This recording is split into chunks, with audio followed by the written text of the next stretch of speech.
NEET परीक्षा में हुई गड़बड़ी को लेकर कांग्रेस का विरोध तेज होता जा रहा है। राजस्थान के अलवर में कांग्रेस के विधायकों और नेताओं ने मिनी सचिवालय के गेट पर प्रदर्शन किया है। इसी दौरान हमारे संवाददाता समर गुप्ता ने कांग्रेस विधायक ललित यादव से खास बातचीत की।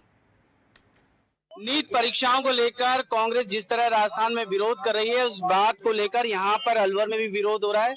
हमारे साथ अलवर सांसद सीट से प्रत्याशी रहे ललित यादव हैं, इनसे जानते हैं क्या कुछ इस मामले को लेकर विरोध चल रहा है, क्या कहना चाहती है कांग्रेस इस मामले में। देखिए, पूरे देश में आज हाहाकार मचा हुआ है। नौजवान अपने भविष्य को लेकर चिंतित है कि मैं तैयारी करता हूं और जब एग्जाम के नजदीक डेट आती है, एग्जाम हो जाता है तो पता लगता है कि पहले ही पेपर किसी को दे दिया और जो नकल से लोग इसमें सेलेक्ट हो गए। आज इस देश में इस प्रकार का माहौल पैदा हो गया। देखिए, जब भी कोई पेपर लीक होता है तो सबसे ज्यादा तकलीफ नौजवान को होती है। वो तैयारी करता है, उसके माँ बाप किस प्रकार से पेट कर गांठ देकर उनको पढ़ाने का काम करते हैं और फिर उसका भविष्य से खिलवाड़ होता है। तो इसी को लेकर के आज हम सबने यहाँ कांग्रेस पार्टी की तरफ से आज ये ज्ञापन दिया है।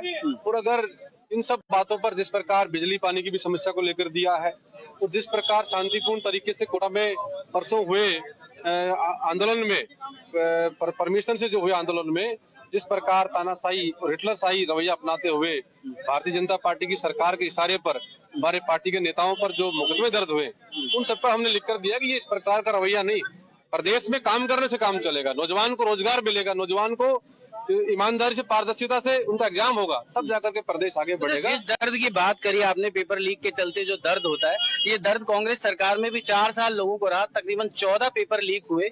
उस वक्त सरकार का जो रवैया था, आपको लगता है उसी तरह का रवैया आज भाजपा अपना रही है?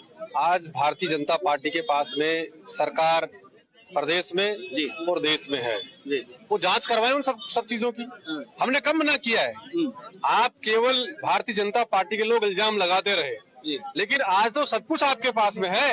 आप जांच क्यों नहीं करवाते? करवाइए आप जांच कि कौन दोषी है।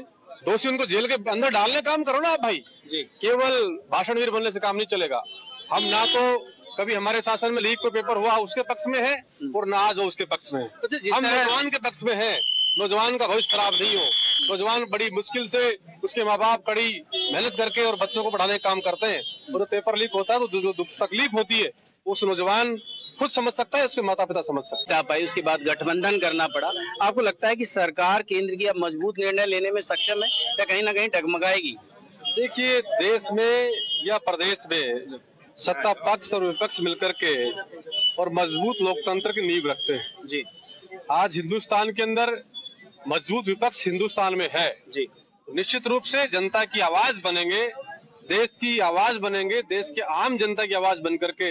और हमारे नेता राहुल गांधी जी जो विपक्ष के नेता है, वहाँ उनकी बात को रखेंगे तो निश्चित रूप से सत्ता पक्ष उस पर अमल करेगा।